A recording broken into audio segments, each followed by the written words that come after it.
9장.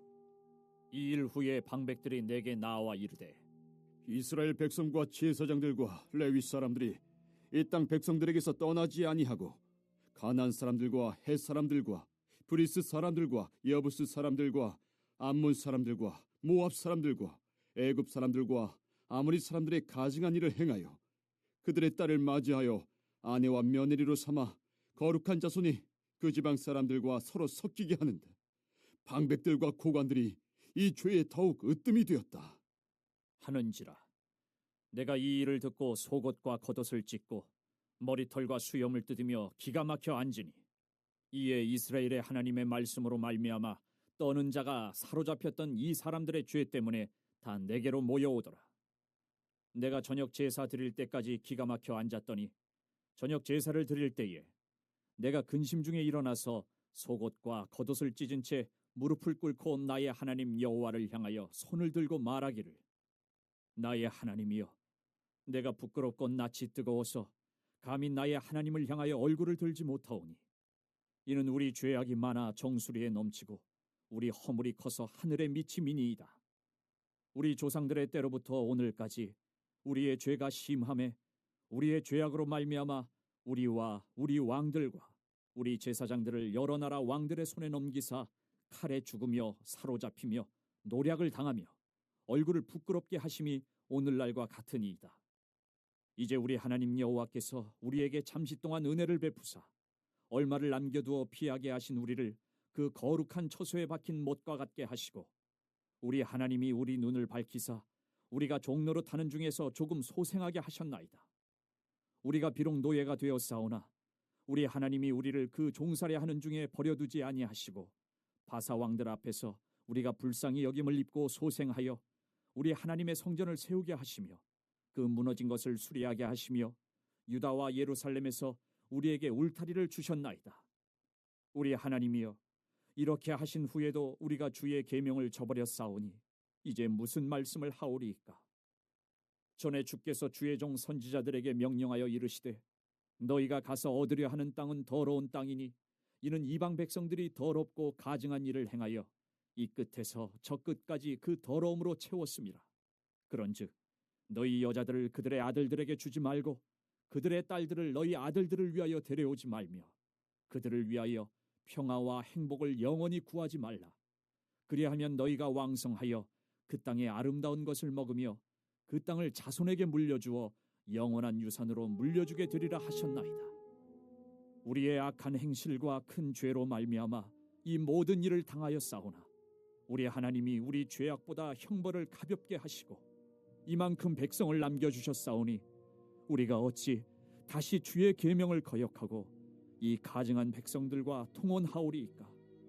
그리하면 주께서 어찌 우리를 멸하시고 남아 피할 자가 없도록 진노하시지 아니하시리이까?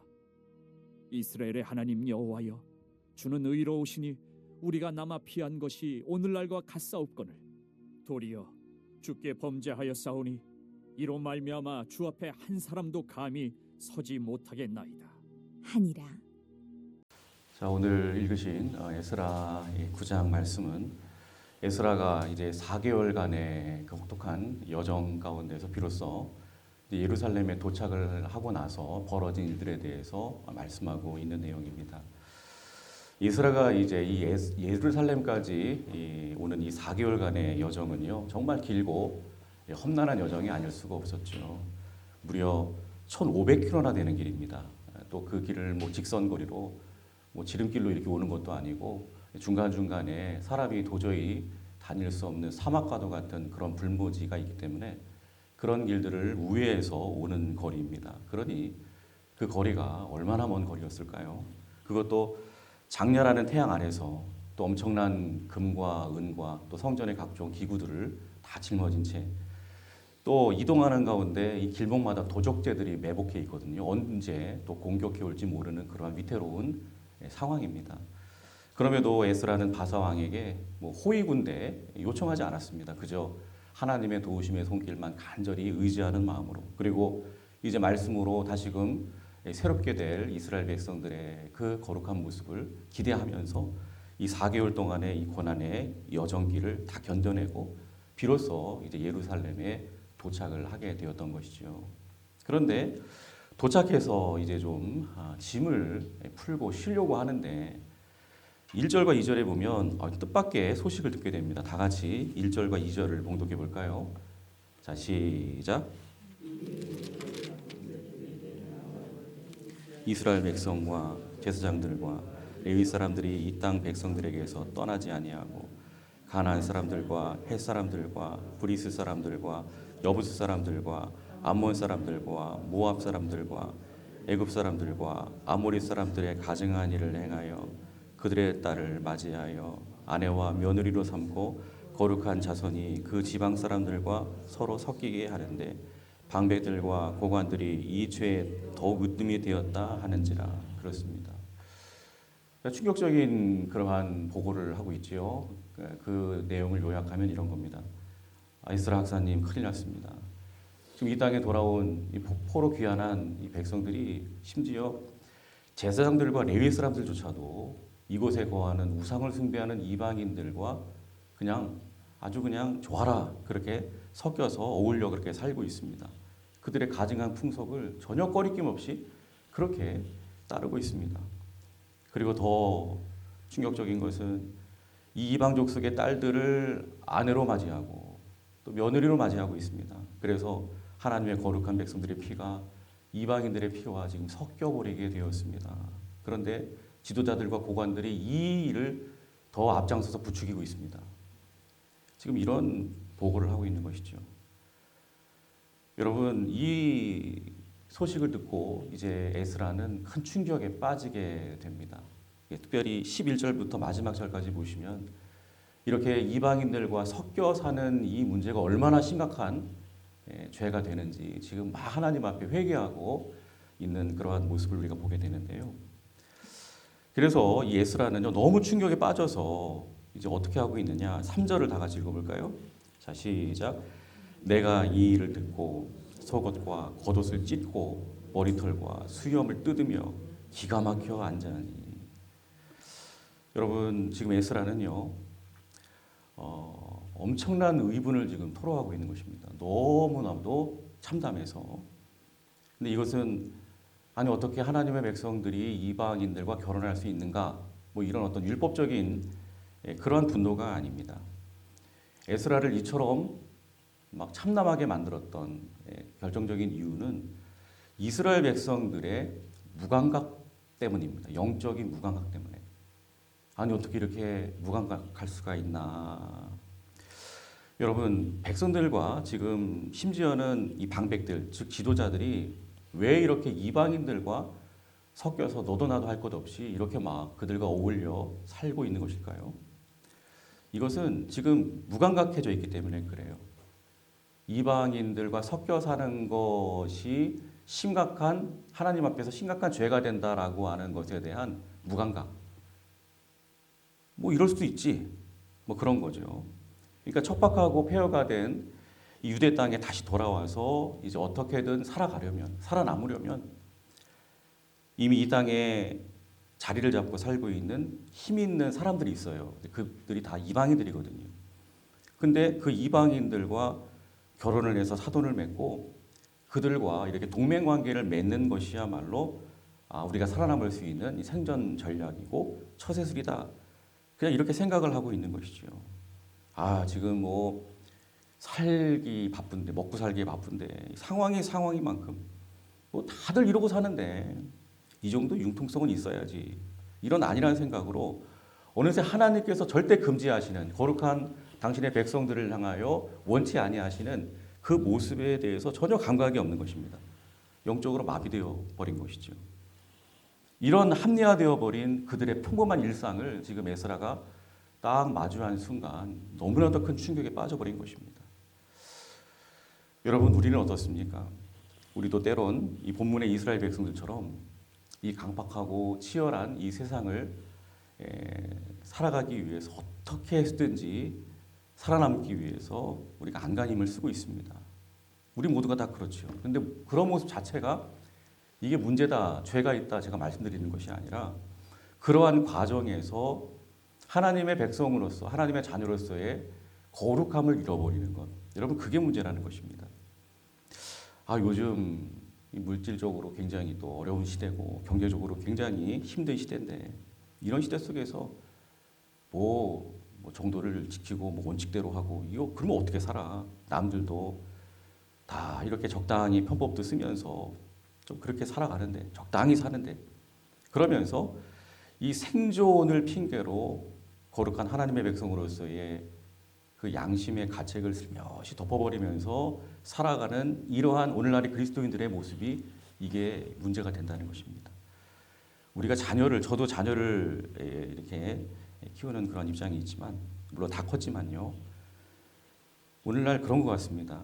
내 아이가 이 치열한 세상에서 뒤처지면 안 되니까 주의를 온전히 지키고 신앙을 전수해주는 그 일보다도 당장에 눈앞에 세상이 인정해주는 어떤 성적, 스펙 이러한 것들을 쌓는 일에 은근히 더 매달리고 있는 것 같습니다. 그러면서 이게 다 우리 자녀들이 이 험한 세상에서 잘 살아남게 하려는 부모의 지혜고 열정이고 사랑이 아니겠는가. 하나님도 다 이해해 주시겠지. 스스로 합리화하는 이런 모습들이 오늘날 그리스도인들에게 있지는 않는지. 그러니까 어느새 하나님의 백성으로서의 지켜야 할 그 거룩함보다도 세상과의 타협이 먼저고 세상에 거룩하지 못한 것과 적당히 섞여 사는 오로지 생존이 먼저인 삶에 너무나 익숙해져 가는 거기에 섞여져 버리는 그러한 모습이 혹 우리의 모습 가운데 있지는 않는지 우리는 돌아와야 된다는 거예요. 나와 내 자녀의 영혼이 어느새 나도 모르는 사이에 서서히 죽어가고 있는데도 그저 내 통장의 잔고만 넉넉하게 쌓여 있으면 또 남들에게 뒤처 보이지만 않으면 그런 어떤 겉모습만 평안해 보이는 그런 상황 속에서 하나님이 나에게 복을 주고 계시는구나 이렇게 생각하면서 그냥 아니래 하고 있는 그런 영적 무감각증에 우리가 빠져 있지는 않는지 생각해 봐야 합니다. 그렇습니다. 이와 같은 모습 때문에 이스라엘 백성들 가운데 이런 모습을 이렇게 무감각해 하고 있는 그들의 영혼이 다 죽어가고 있는데 망해가고 있는데 그럼에도 불구하고 아무렇지도 않은 듯 그냥 그렇게 태연하게 살아가고 있는 그들의 모습을 에스라가 바라보면서 적지 않은 큰 충격을 받고 있는 것이죠. 여러분 오늘 이 같은 말씀의 거울 앞에서 내 삶 가운데 너무나도 자연스럽게 그렇게 스며들고 있는 이 영적인 무감각증을 정확하게 우리 모두가 진단해야 될 줄로 믿습니다. 지금 내 영혼에 덕지덕지 입혀져 있는 그 합리화의 겉옷, 처세술이라고 하는 이름의 속옷을 에스라처럼 십자가 앞에서 과감히 찢어내야 되는 것입니다. 주님, 제가 요즘에 살기 바쁘다는 핑계로 또 혹은 자식을 또 혹은 내 손주들을 한번 잘 키워보겠다는 그런 핑계로 거룩함을 잃어버린 채 오늘 이스라엘 백성들처럼 세상과 어울려 그렇게 살고 있지는 않는지요.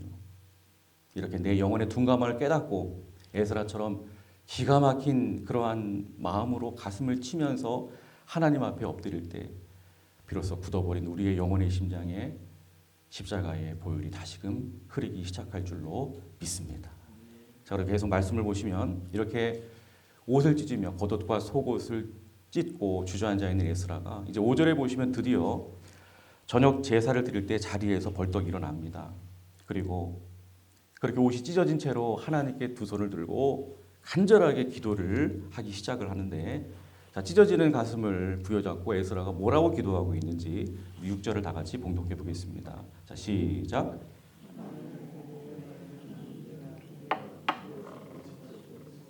감히 나의 하나님을 향하여 얼굴을 듣지 못하오니 이는 우리 죄악이 많아 정수리에 넘치고 우리 허물이 커서 하늘에 미침이니이다. 여러분 이 기도를 가만히 들어보면요 정말 놀라운 사실 하나를 우리가 발견하게 됩니다. 여러분 에스라는 방금 이 바벨론으로부터 장장 4개월에 걸쳐서 그 험난한 여정의 길을 다 통과하고 여기까지 온 사람입니다. 그동안 이 에스라는 엄밀히 말씀드리면 이 바벨론에서 살던 사람이에요.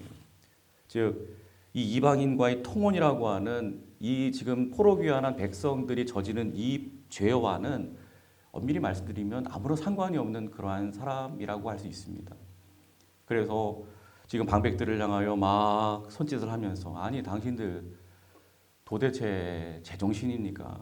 이 땅에서 지금 이런 일들이 벌어지고 있는 동안 여러분들은 대체 뭐 하셨습니까? 그러면서 막 정죄하고 호통을 쳐도 마땅한 위치에 있는 사람이 에스라였다는 것이죠. 그런데 지금 에스라가 하나님 앞에 기도하면서 그의 입술로부터 고백되고 있는 그러한 말들을 한번 들어보세요. 한 번도 이 기도의 내용 마지막 절까지 아무리 찾아봐도 한 번도 뭐 저들의 죄, 저들의 허물 뭐 이런 식으로 선을 긋고 있지 않습니다. 오히려 1인칭 나라는 그러한 말을 계속 쓰고 있습니다. 나의 하나님이여, 나의 주여, 내가 부끄럽고 낯이 뜨거워서 감히 나의 하나님을 향하여 얼굴을 들지 못합니다. 또 우리 죄악이 많아, 우리 허물이 커서. 그러니까 자신을 포함시키고 있어요. 그들과 함께하고 있습니다. 에스라는 지금 백성들의 허물을 자신의 죄인 양 지금 끌어안고 함께 하나님 앞에 같이 죄인된 심정으로 그렇게 울고 회개하고 있는 것입니다. 여러분, 하나님께서 이 모습을 굉장히 기뻐하십니다. 여러분, 오늘날 우리는 어떻습니까? 때로 우리는 너무나도 쉽게 냉정하게 너와 나 이렇게 선을 딱 그어버립니다. 그리고 판단하고 비판하는데 그렇게 익숙해져 있지는 않는지. 가정에서 때로 내 남편, 또 내 아내, 또 내 자녀들의 연약함을 볼 때가 있지요.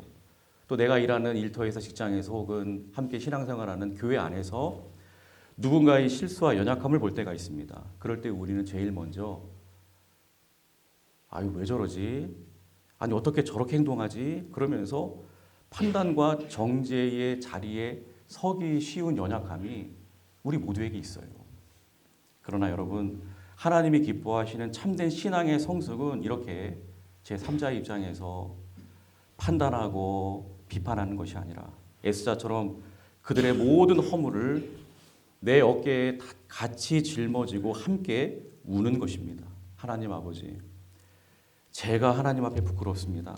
제가 하나님 앞에 뵐 면목이 없습니다. 하나님, 우리 가정, 우리의 일터, 우리의 교회, 주님 긍휼히 여겨주시옵소서. 불쌍히 여겨주시옵소서. 그렇게 울면서 모든 허물을 나의 고통과 아픔으로 끌어안는 이 에스라의 눈물의 기도가 여러분 마침내 모든 것을 살려내고 회복해야 하는 진정한 은혜의 시작이 된다는 것을 여러분 꼭 기억하시기를 바랍니다.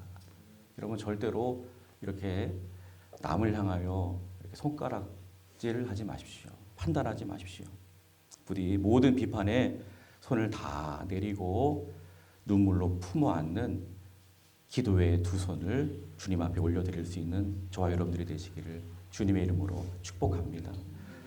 그리고 계속 말씀을 보시면 이처럼 백성들의 죄를 자신의 죄처럼 가슴을 치면서 이렇게 눈물로 기도하던 에스라가 이제 기도의 가장 깊은 자리에서 아주 벅찬 고백을 하는 것을 보게 되는데요. 우리 8절 말씀을 다 같이 봉독해 보겠습니다. 이 말씀이 이제 오늘 말씀의 하이라이트라고 할 수 있는데, 자, 다 같이 시작. 이제 우리 하나님 여호와께서 우리에게 잠시 동안 은혜를 베푸사 얼마를 남겨두어 피하게 하신 우리를 그 거룩한 처소에 박힌 목과 같게 하시고, 우리 하나님이 우리 눈을 밝히사 우리가 종로를 타는 중에 조금 소생하게 하셨나이다. 먼저 에스라는 이렇게 기도하고 있죠. 이제 우리 하나님 여호와께서 우리에게 잠시 동안 은혜를 베푸사 얼마를 남겨두어 피하게 하신 우리를. 여러분, 지금 예루살렘에 돌아온 이스라엘 백성들의 경우에 바벨론에 의해서 나라가 망하고, 그리고 70년의 혹독한 포로 생활 이후에 겨우 살아남아서 이렇게 돌아온 사람들이죠. 그런데 이렇게 돌아왔다고 해서 과거 다윗 시대의 그 영광을 다시 찾은 것이 아니죠. 독립국가가 된 것도 아닙니다. 여전히 강력한 대제국 페르시아의 지배를 받으면서, 압제를 받으면서 또 그들에게 막대한 세금을 바쳐야 하는, 그들의 눈치를 봐야 하는 그러한 상황이에요. 이 페르시아 제국의 왕의 조소 하나면요, 지금 이들의 생명이 왔다 갔다 할 수도 있을 만큼 굉장히 지금도 불안한 그러한 상황인 것입니다.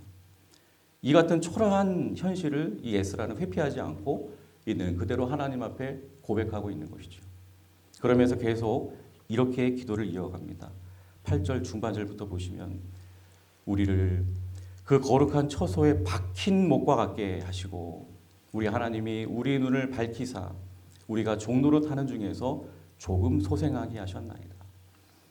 여러분 고대 유목민들에게 있어서 여러분 텐트를 그들은 이 지역 저 지역 다니면서 이동 생활을 하는 민족이지요. 그래서 그들에게 있어서 아주 중요한 필수품은 텐트지요. 그런데 이 텐트를 바닥에 고정하는 이 쇠 말뚝 이것은 그들에게 있어서는요 생명줄과 같다고 할 수 있습니다. 아무리 광야에 어떤 거센 모래 폭풍이 몰아친다 할지라도 이 말뚝이 땅에 깊이 박혀 있으면 그래서 텐트를 땅에 딱 고정하고 있으면 바람이 막 몰아칠 때 비록 텐트는 조금 찢어질 수 있어요. 그럼에도 불구하고 텐트가 통째로 날아가는 일은 절대로 발생하지 않습니다. 그러니까 에스라는 이렇게 고백하고 있는 것입니다. 아버지 하나님, 우리는 대제국의 이러한 횡포의 비바람 앞에서 마치 막 펄럭이는 천막처럼 초라하고 불안하고 위태로운 백성들이지만 그럼에도 하나님께서 우리를 그렇게 날아가도록 포기하지 않으시고 은혜의 성소에 박혀있는 이 모처럼 단단하게 우리 민족을 고정시켜 주셨습니다. 이런 고백을 하고 있는 것입니다.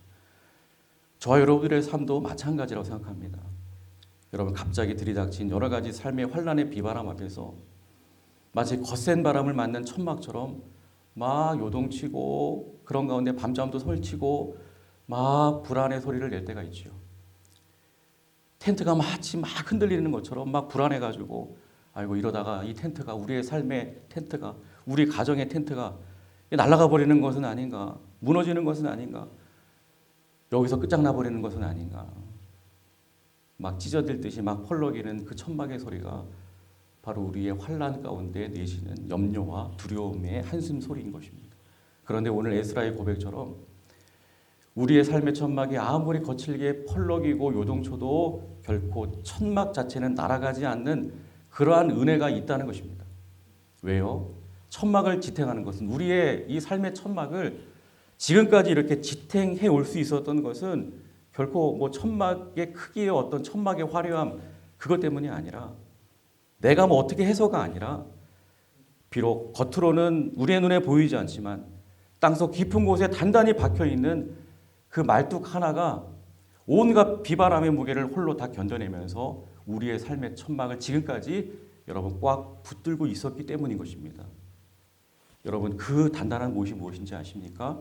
바로 2000년 전에 갈보리 언덕 십자가에서 나를 살리시기 위해서 우리 예수님께서 그 양손과 양발에 쾅쾅 박히셨던 그 못인 줄로 믿습니다. 우리의 죄와 사망의 거센 폭풍 속에서 우리를 건져내시기 위해서 세상의 바람에 찢겨버릴 수밖에 없는 우리를 하나님 아버지의 품에 그럼에도 단단하게 여전히 고정시켜 주시기 위해서 죄가 전혀 없으신 우리 예수님께서 친히 그 무서운 심판의 비바람을 홀로 다 맞으시며 자기 자신을 십자가의 못에 다 내어 주신 줄로 믿습니다.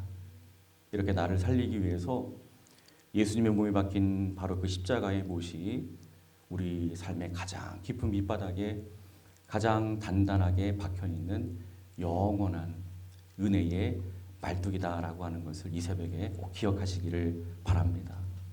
부디 내 삶의 천막이 막 펄럭이는 소리가 들려올 때마다 그 삶의 천막을 여전히 든든하게 붙들고 있는 것은 뭐 나의 어떠함이 아니라 나를 위해 십자가에 박히신 예수 그리스도의 끊어지지 않는 그 사랑이다라고 하는 것을 여러분 기억하시고 날마다 그 놀라운 십자가의 은혜만을 굳게 붙잡을 수 있는 저와 여러분들이 되시기를 주님의 이름으로 축원합니다.